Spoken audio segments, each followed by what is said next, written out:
Hey y'all, thank you so very much for taking the time out of your beautiful day to watch my channel. This is the very first time that I am going to be letting all of you into my crazy life. A lot of you don't know a lot about me, but I always try to keep a very full schedule. Hey guys, it's me, J Brytni, better yet known as Jenny. So I am heading to work. Sorry, it's been a while since I've been, posted something. But I guess today, I want to talk about when do you think it's time for you to make a big leap? So most of you know, like I talk about, like starting over. Say like you lost your job, or if you were in an auto accident or COVID, something like that, and you had to start all over. When do you think is a good time for you to start taking big leaps? So I asked that because I am ready to purchase my first house. I am really nervous about it because that means I would have to be still in one city for 15, 30 years, whatever. But for me, like, the way I think is I feel like I want to be able to move around as I please. I know myself, like, I meet a lot of people along my journey, and I've always opened myself up to say, hey, if you were ever in my area, instead of having, instead of, did I get it? Instead of having to stay at an expensive hotel, you always have the option to stay at my place, while you get your money.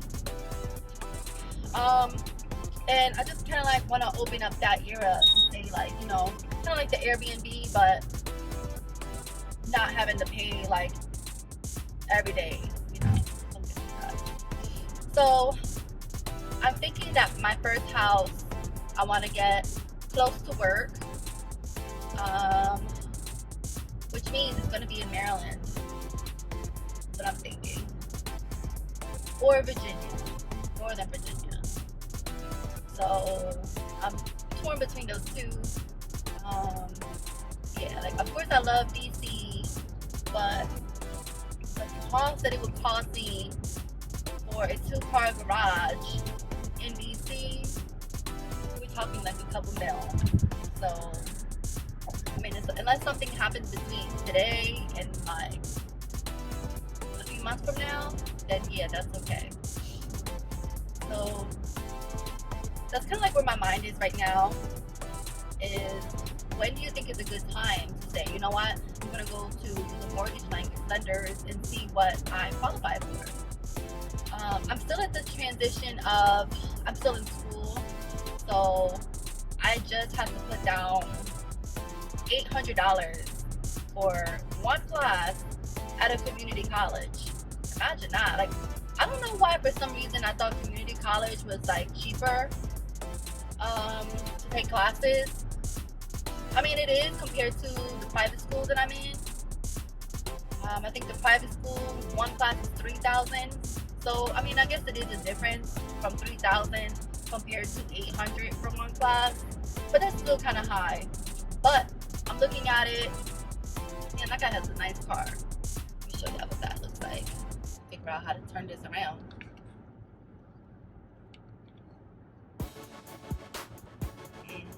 Now the car is way up there. Damn. Some video I had on the lower bottom in the way, and then the car went away.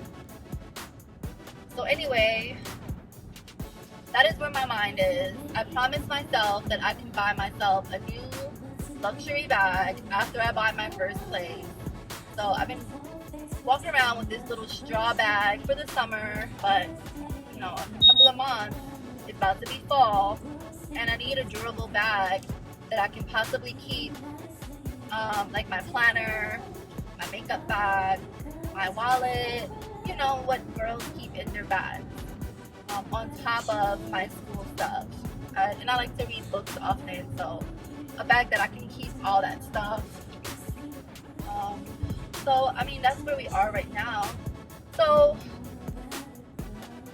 kind of doing my budgeting, and this past little paycheck I got wasn't the greatest, but it's better than last year when I wasn't even working and I wasn't getting unemployment or anything like some people.